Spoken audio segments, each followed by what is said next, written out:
Hello students, देखिए आज का जो हमारा पीएमआर या एनएमआर स्पेक्ट्रोस्कोपी का जो अगला टॉपिक है वो है आपका chemically equivalent and non equivalent protons. ठीक है, देखिए एक और टर्म आएगा आपका जिसको हम बाद में कहीं पे डिफाइन करने की कोशिश करेंगे। एक chemically equivalent and non equivalent proton आता है, एक magnetically equivalent and non equivalent proton है। कंफ्यूजन क्रिएट नहीं करना, मैग्नेटिकली इक्विवेलेंट और नॉन इक्विवेलेंट का कंसेप्ट बाद में हम डिफाइन करेंगे। ठीक है, तो फिलहाल आते हैं केमिकली इक्विवेलेंट प्रोटॉन। तो कोई भी किसी भी कंपाउंड में प्रेजेंट ऐसे प्रोटॉन, जैसे हम एग्जांपल से चलते हैं, देखिए आपका सपोज हमको एक एग्जांपल देते हैं आपका CH3 CH2 OH है, इथाइल अल्कोहल है। तो इसमें ये जो तीन प्रोटॉन है, इन तीन प्रोटॉनों का केमिकल एनवायरनमेंट क्या है? सेम है। ये कह रहा है कि इन तीन प्रोटॉनों के इन्वायरमेंट में इलेक्ट्रॉन डेंसिटी क्या रहता है? आपका सेम रहता है। तो इन तीन प्रोटॉनों को हम क्या कहते हैं? केमिकली इक्विवेलेंट प्रोटॉन्स कहेंगे। किसी भी कंपाउंड में प्रेजेंट ऐसे सारे प्रोटॉन, जरूरी नहीं है कि वो एक ही कार्बन से अटैच हो, ऐसे सारे प्रोटॉन जो कि सिमिलर केमिकल एनवायरनमेंट एग्जिबिट करते हैं, they are called as chemically equivalent proton. ठीक है, जैसे इसमें ये तीन केमिकल इक्विवेलेंट है, उनको हमने ए से डिनोट कर दिया। ये दो आपस में इस कार्बन से जो दो जुड़े हुए प्रोटॉन है, सेम एनवायरनमेंट में रहते हैं, इनको बी से डिनोट कर दिया। और ये OH वाला हाइड्रोजन जो होगा वो है इन दोनों से जस्ट डिफरेंट एनवायरनमेंट में है, क्योंकि वो डायरेक्टली इलेक्ट्रोनेगेटिव एटम से अटैच्ड है। ये दोनों प्रोटॉन इलेक्ट्रोनेगेटिव एटम से थोड़ा सा डिस्टेंस पे हैं, ये बहुत ज्यादा डिस्टेंस पे है इलेक्ट्रोनेगेटिव एटम ऑक्सीजन से। ठीक है, तो इसलिए उसी ऑक्सीजन के रिस्पेक्ट में आप तीनों का एनवायरनमेंट डिफरेंशिएट करना चाहो तो डिफरेंशिएट हो जाएगा। तो तीन अलग अलग एनवायरनमेंट में है, तो आपका क्या हो, ये कंपाउंड आपका क्या है? तीन टाइप के केमिकली इक्विवेलेंट प्रोटॉन्स को एग्जिबिट करता है, कह सकते हैं। ठीक है, इतनी बात समझ में आया ना। और नॉन इक्विवेलेंट प्रोटॉन क्या हुए? ऐसे प्रोटॉन जिनका केमिकल एनवायरनमेंट क्या है? डिफरेंट है, वो कहलाते हैं केमिकली नॉन इक्विवेलेंट प्रोटॉन। जैसे ये और ये आपस में केमिकली नॉन इक्विवेलेंट हुए, ये या ये आपस में केमिकली नॉन इक्विवेलेंट प्रोटॉन है, क्योंकि इनका और इनका केमिकल एनवायरनमेंट डिफरेंट है। इनका या इनका केमिकल एनवायरनमेंट डिफरेंट है, या इसका भी केमिकल एनवायरनमेंट डिफरेंट है। तो ये हुए आपस में सब ABC जो आपके तीन टाइप के प्रोटॉन्स कह गए, ये आपस में क्या हुए? नॉन इक्विवेलेंट प्रोटॉन्स हुए आप करे। और ये CH3 के तीन प्रोटॉन आपस में इक्विवेलेंट है, ये CH2 के दो प्रोटॉन आपस में इक्विवेलेंट है। OH का प्रोटॉन आपका सिंगली आपका क्या? केमिकली इक्विवेलेंट प्रोटॉन है। ठीक है, अब कोई कंपाउंड ऐसा भी हो सकता है, देखिए जैसे suppose CH3 C double bond O CH3 है, ये एसीटोन है। तो इसमें ये तीन प्रोटॉन का जैसा इन्वायरमेंट है, सेम वैसा ही इन्वायरमेंट इन तीन प्रोटॉनों का भी है आपका। होगा नहीं होगा? ये CH3 के तीन प्रोटॉन CO CH3 से अटैच्ड हैं, तो ये CH3 के प्रोटॉन भी तो तीन प्रोटॉन भी तो CO CH3 के एडजेसेंट पे है ना। तो आपका ये और ये छह के छह प्रोटॉन आपका क्या होगा? केमिकली इक्विवेलेंट होंगे। इसलिए मैंने आपको एक वर्ड बोला कि केमिकली इक्विवेलेंट प्रोटॉन के लिए कोई कंपल्सन नहीं है कि आपका क्या है? एक ही कार्बन से अटैच्ड होंगे, वो क्या है? दो अलग अलग कार्बन से भी अटैच्ड हो सकते हैं। सिमिलर केमिकल एनवायरनमेंट यदि फॉलो क्या है, दोनों एग्जिबिट कर रहे हैं, तो वो सभी आपस में केमिकली इक्विवेलेंट प्रोटॉन्स कहलाते हैं। ठीक है, इतनी बात समझ में आती है ना। देन फिर देखिए, जितने भी प्रोटॉन आपस में केमिकली इक्विवेलेंट होंगे भैया, जितने भी प्रोटॉन आपस में केमिकली इक्विवेलेंट है, वो एक कॉमन पीएमआर सिग्नल को रिप्रेजेंट करते हैं। ठीक है, जैसे यहाँ पे छह प्रोटॉन केमिकली इक्विवेलेंट है आपस में, तो आपका इस कंपाउंड का एसीटोन का क्या है? छह प्रोटॉनों का एक ही सिग्नल मिलेगा आपको। ठीक, इथाइल अल्कोहल में तीन टाइप के केमिकली इक्विवेलेंट प्रोटॉन है, तो आपका इथेनॉल का क्या है? पीएमआर सिग्नल देखेंगे तो आपको तीन पीएमआर सिग्नल अपीयर होंगे, एक OH के हाइड्रोजन के करस्पॉन्डिंग, एक CH2 के दो H के करस्पॉन्डिंग, एक CH3 के तीन हाइड्रोजन के करस्पॉन्डिंग, इनके जो न्यूक्लियाई उनके करस्पॉन्डिंग। ठीक है, तो ये होते हैं आपका chemically equivalent and non equivalent proton having या being present in the similar chemical environment. ठीक है, that may be attached to the क्या? सेम कार्बन एटम और डिफरेंट कार्बन। जैसे यहाँ पे दो डिफरेंट कार्बन एटम है, उनसे अटैच्ड छह प्रोटॉन है, लेकिन इक्विवेलेंट है क्योंकि सिमिलर एनवायरनमेंट है। ठीक है, और यहाँ पे एक ही कार्बन से अटैच्ड तीन प्रोटॉन है, वो आपस में इक्विवेलेंट है। ठीक है ना। ये जरूरी नहीं कि केमिकली इक्विवेलेंट प्रोटॉन आपका क्या है? एक ही कार्बन से अटैच्ड होंगे, दो अलग अलग कार्बन से अटैच्ड प्रोटॉन भी आपस में केमिकली इक्विवेलेंट हो सकते हैं। शर्त है कि आपका क्या है, सिमिलर केमिकल एनवायरनमेंट होना चाहिए उनका। ठीक है, इतनी बात समझ में आ जाएगा। और जितने प्रोटॉन आपस में केमिकली इक्विवेलेंट है उनका एक सिग्नल होगा। जैसे 6 प्रोटॉन इक्विवेलेंट है तो उनका एक सिग्नल होगा। जैसे यहाँ पे 3 इक्विवेलेंट है, एक सिग्नल, 2 इक्विवेलेंट है, एक सिग्नल, ये एक सिग्नल। ठीक है, जितने टाइप के नॉन इक्विवेलेंट प्रोटॉन है उतने सिग्नल। जैसे 3 टाइप के केमिकली इक्विवेलेंट प्रोटॉन है जो आपस में नॉन इक्विवेलेंट है, तो कितने सिग्नल मिलेंगे इस कंपाउंड में, 3।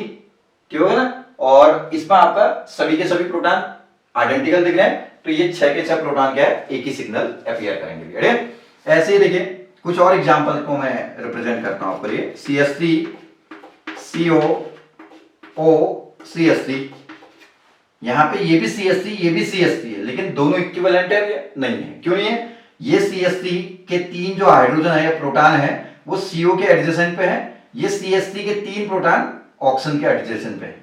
ठीक है, तो इसलिए इनका एक सिग्नल मिलेगा, इनका एक सिग्नल मिलेगा, तो ये कितने 2 PMR सिग्नल ये एग्जिबिट करेगा। ठीक है, यहां पे 6 है तो वहां 6 प्रोटॉनों का एक PMR सिग्नल अपीयर करेगा। ठीक है, और यहां पे कितने, 3 का एक सिग्नल, 2 का एक सिग्नल, 1 का एक सिग्नल, तो कितना होगा 3 PMR सिग्नल देगा ये। क्यों है ना? ऐसे ही देखें, ये कंपाउंड है भी आपका CH3O CO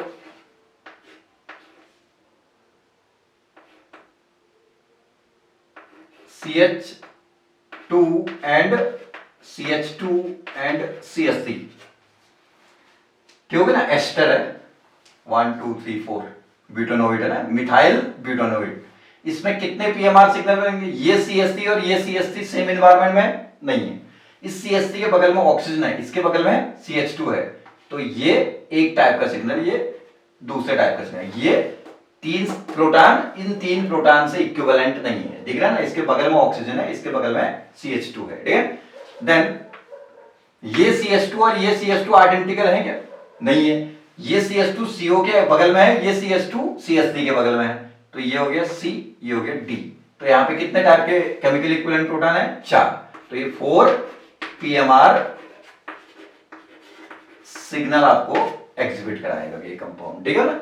देन ऐसे देखिए, एक कोई हम ऐसे साइक्लिक कंपाउंड की बात कर लेते हैं। चलिए देखिए, ये ना, ये भी जितने ज्यादा एग्जांपल्स करोगे उससे उतना ज्यादा कंसेप्ट क्लियर होगा। CH3H, ठीक है ना, CH3H, ठीक हो गया, ClH, Cl एंड H। ये कंपाउंड कितने PMR सिग्नल देगा भी आपका? ये देखिए, ये CH3 और ये CH3 का एनवायरनमेंट क्या है? सेम है। कैसे देखिए, ये CH3 जिस कार्बन से अटैच्ड है उसके बगल वाले कार्बन से Cl प्लेन के ऊपर, बगल वाले कार्बन से भी Cl प्लेन के ऊपर। ये CH3 जिससे जुड़ा है उसके बगल से भी Cl प्लेन से ऊपर, Cl प्लेन से ऊपर। बोथ साइड का एनवायरनमेंट दोनों का क्या है? सेम है। तो ये A से डिनोट करोगे तो इसको भी A से डिनोट करोगे। ये 6 प्रोटॉन का एक कॉमन सिग्नल होगा। ठीक है, ये और ये प्रोटॉन सेम सिग्नल देंगे। क्यों देंगे? क्योंकि देखिए, ये हाइड्रोजन जिस कार्बन से जुड़ा हो CH3 से, ये हाइड्रोजन भी जिस कार्बन से जुड़ा हो CH3 से, और एडजेसेंट का एनवायरनमेंट ये है, तो इसके भी एडजेसेंट का एनवायरनमेंट सेम है। ठीक है, तो ये दोनों का एक सिग्नल होगा B एंड ये भी B। ठीक हो गया, एंड ये H कॉमन होंगे, C एंड ये भी C। तो कितने इसमें 3 PMR ये सिग्नल हो गया आपका। ठीक है, इतनी बात समझ में आ जाएगा ना। देन ऐसे फिर देखिए, ये कोई कंपाउंड है, एरोमेटिक कंपाउंड की हम बात करते हैं। चलिए NO2 ले लेते हैं, नाइट्रोबेंजीन है, नाइट्रोबेंजीन। इसमें आपका ortho H, Meta H and para H। कितने प्रोटॉन है हमारे पास? नाइट्रो ग्रुप के रिस्पेक्ट में दोनों ऑर्थो हाइड्रोजन सेम एनवायरनमेंट में है, तो इनको हम क्या लिख सकते हैं? Ha। ठीक है, मेटा दोनों सेम एनवायरनमेंट में है, HB, ये दोनों का कॉमन एनवायरनमेंट हो गया। और नाइट्रो के रिस्पेक्ट में बिल्कुल इन सबसे डिफरेंट एनवायरनमेंट में SC लिख लेते हैं। तो कितने सिग्नल? 3 PMR signal. ठीक हो गया, इतनी बात कोई कंफ्यूजन नहीं है ना। अब इसमें एक एग्जांपल मैं आपको जरा दे रहा हूं, जरा उसको ध्यान दीजिएगा भैया। ये है ना CH2 एंड CH3। किसी भी एरोमेटिक रिंग के ऊपर यदि केवल एल्काइल ग्रुप अटैच्ड है, जैसे नाइट्रो है या कोई अदर ग्रुप है, तब तो ऑर्थो का एक, मेटा का एक, पैरा का एक सिग्नल मिलेगा, ठीक है। लेकिन बाय चांस कोई एल्काइल ग्रुप अटैच्ड है तो रिंग के ऑर्थो, मेटा, पैरा सभी हाइड्रोजन क्या होता है अप्रॉक्स सेम एनवायरनमेंट में रहता है, तो एक कॉमन सिग्नल दिखाएंगे, ठीक है। 5 हाइड्रोजन का एक सिग्नल होगा, और जिसको हम सिमेट्रिक पैटर्न भी कहते हैं। ये क्या हो, 5 हाइड्रोजन ये भी हैं, बहुत ज्यादा HA, HB और SC प्रोटॉन का जो सिग्नल मिलेंगे उनमें बहुत ज्यादा डिफरेंस नहीं होता है। तो यहां भी कभी कभी एग्जाम में जब क्वेश्चंस आते हैं, न्यूमेरिकल्स आते हैं, तो उसमें 5 प्रोटॉन अनसिमेट्रिक पैटर्न वर्ड लिख देता है। अनसिमेट्रिक पैटर्न का मतलब सेम नहीं है 5 के 5, लेकिन अप्रॉक्स क्लोजर है एक दूसरे के सिग्नल, ठीक है। यहां सिमेट्रिक पैटर्न सभी आपका क्या है, एक ही सिग्नल को एग्जिबिट करेंगे, क्योंकि एल्काइल ग्रुप ये कहता है कि आपका इतना पावरफुल नहीं है कि ऑर्थो, मेटा, पैरा के प्रोटॉन को डिफरेंशिएट कर पाए, ठीक है। तो यहां से आपका 5 प्रोटॉन का एक सिग्नल ये होगा ना, HA लिख लेते हैं, ये सब HA होंगे, ठीक हो गया। और ये B एंड इसको लिख रहा आप C, तो कितने 3 PMR सिग्नल। बात समझ में आ जाएगा ना। देन इसके बाद देखिए एक एग्जांपल हम आपको ये दे रहे हैं साइक्लोहेक्सेन का। साइक्लोहेक्सेन किस फॉर्म में एग्जिस्ट करता है, मोस्ट प्रोबेबली चेयर कन्फर्मेशन में एग्जिस्ट करता है, ठीक है। तो चेयर कन्फर्मेशन में जब साइक्लोहेक्सेन प्रेजेंट होगा तो ऐसे होता है। साइक्लोहेक्सेन का चेयर फॉर्म ये है ना, H, इनको HA कहते हैं ना, ये HE हुआ इक्वेटोरियल, ठीक है। HE, HA, HA, HE, HA axial and HE equatorial, HA, HE, यहां भी HA, HE, ठीक हो गया। इस कंपाउंड में 6 जो एक्सियल हाइड्रोजन है, 3 अपवर्ड होंगे, 3 डाउनवर्ड, जिनमें HA लिखा हुआ हमने, ठीक है। 6 एक्सियल हाइड्रोजन सेम एनवायरनमेंट में है, 6 इक्वेटोरियल हाइड्रोजन सेम एनवायरनमेंट में। तो हमको 12 प्रोटॉन में से 6 प्रोटॉन एक सिग्नल देंगे, 6 प्रोटॉन एक सिग्नल, तो कितने 2 PMR सिग्नल हो गया, ठीक है। लेकिन आपने जब कभी स्टीरियोकेमिस्ट्री कहीं पढ़ा होगा भैया, तो स्टीरियोकेमिस्ट्री में आपने एक चीज पढ़ा होगा, रिंग फ्लिपिंग या रिंग इन्वर्जन। तो ये कहता है कि आपका रिंग इन्वर्जन फिनोमिना से जो आपके साइक्लोहेक्सेन के एक्सियल हाइड्रोजन है और इक्वेटोरियल हाइड्रोजन है, ठीक है ना। साइक्लोहेक्सेन में एक्सियल और इक्वेटोरियल हाइड्रोजन है, वो बहुत ज्यादा फास्ट वे में क्या करते हैं, एक दूसरे के साथ इंटरकन्वर्जन करते हैं, ठीक है। इसको शो करता हूं, देखिए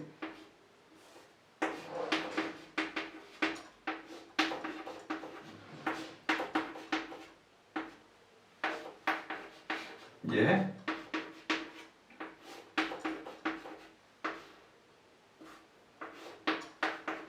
ठीक है ना। तो ये कहता है कि आपका जो, जैसे बाई चांस इस पोजीशन की आप बात करते हैं, तो ये क्या होगा, रिंग इन्वर्जन करता है, तो ये धीरे धीरे शिफ्ट होके यहां चले जाता है। ये रिंग इन्वर्जन फिनोमेना, चेयर ऐसी थी, इस फॉर्म में आ गई चेयर, ठीक है। तो जो एक्सेस पे था ऊपर ये वाला, ठीक है, ये धीरे धीरे फ्लिप करके कहां चले गया, इक्वेटोरियल में चले जाता है, ठीक है। और इक्वेटोरियल में जो था वो धीरे धीरे मूव करके नीचे एक्सियल में चले गया। ये इक्वेटोरियल पोजीशन था, तो यहां से धीरे धीरे मूव करके यहां पहुंच जाएगा, एक एक प्लेस, ये वाला पोजीशन यहां शिफ्ट करेगा आपका, ठीक है। तो सारे एक्सियल क्या बन जाता है, इक्वेटोरियल, सारे कार्बन एक एक स्थान आगे शिफ्ट कर गया होगा, और सारे एक्सियल इक्वेटोरियल बन गए, इक्वेटोरियल एक्सियल बन गए। और ये कहते हैं कि आपका लो टेम्परेचर पर रिंग फ्लिपिंग नहीं हो पाता है, इसलिए लो टेम्परेचर पे सारे एक्सियल एक्सियल ही बने रहेंगे, सारे इक्वेटोरियल वाले अपनी जगह पे बने रहेंगे। तो आपके 2 इन्वायरमेंट होगा तो 2 PMR सिग्नल। लेकिन हाई टेम्परेचर होगा तो क्या होगा भैया, हाई टेम्परेचर पे इतना फास्ट इंटरकन्वर्जन होता है, क्या है ये, एक टाइप की चेयर का दूसरे टाइप की चेयर में, ये एक्सियल होता है, इक्वेटोरियल में ये एक्सियल है तो यहाँ इक्वेटोरियल बन गया ना। तो इतना फास्ट इंटरकन्वर्जन है कि एक्सियल और इक्वेटोरियल 2 इन्वायरमेंट हमको एग्जैक्टली नहीं दिखाई देते हैं, ठीक है। तो एवरेज आपका क्या है, 12 प्रोटॉन का एक कॉमन इन्वायरमेंट हो जाता है, तो उसमें 1 PMR सिग्नल मिल जाएगा, ठीक है, कब, हाई टेम्परेचर पर, ठीक है। एंड लो टेम्परेचर पर यही कंपाउंड कितने पीएमआर सिग्नल दिखा रहा है आपका, 2 पीएमआर सिग्नल दिखा रहा है। इसी को क्या भी कहता है, temperature dependency of the PMR spectroscopy कहते हैं इसको। मींस टेम्परेचर वेरिएशन के साथ साथ नंबर ऑफ सिग्नल भी क्या कर जा रहे हैं, वेरी कर रहे हैं। क्यों कर रहे हैं समझ में आ रहा है ना। हमने क्या किया, लो टेम्परेचर पे एक्सियल वाला एक्सियल बने रहेगा, इक्वेटोरियल वाला इक्वेटोरियल, तो 2 इन्वायरमेंट है। लेकिन हाई टेम्परेचर पे ये फास्ट इंटर कन्वर्जन होते रहता है, रिंग फ्लिपिंग जो भी कहते हैं। तो उस इंटर कन्वर्जन के कारण एक्सियल और इक्वेटोरियल आपस में क्या हो जाता है, मर्ज कर जाते हैं, तो एवरेज सेम इन्वायरमेंट को एग्जिबिट करने लगता है, इसलिए एक ही पीएमआर सिग्नल अपीयर होने लगता है हाई टेम्परेचर पे। इसको कहते हैं temperature dependency case of the PMR spectroscopy. तो इतनी बात मेरे ख्याल से आपको समझ में आ गया होगा कि क्या होते हैं केमिकली इक्विवेलेंट, क्या होते हैं केमिकली नॉन इक्विवेलेंट, और जितने प्रोटॉन केमिकली इक्विवेलेंट होंगे वो एक सिग्नल, एक पर्टिकुलर सिग्नल को क्या एग्जिबिट करेंगे, और जितने टाइप के केमिकली इक्विवेलेंट प्रोटॉन है उतने पीएमआर सिग्नल को एग्जिबिट करेगा कोई भी कंपाउंड है। और कभी कभी टेम्परेचर वेरिएशन के साथ साथ भी आपका पीएमआर स्पेक्ट्रोस्कोपी में नंबर ऑफ सिग्नल में वेरिएशन आने के चांसेस भी बने रह सकते हैं। उसका एक अच्छा एग्जांपल आपका साइक्लोहेक्सेन चेयर कन्फर्मेशन होगा। ठीक है, चलिए थैंक यू।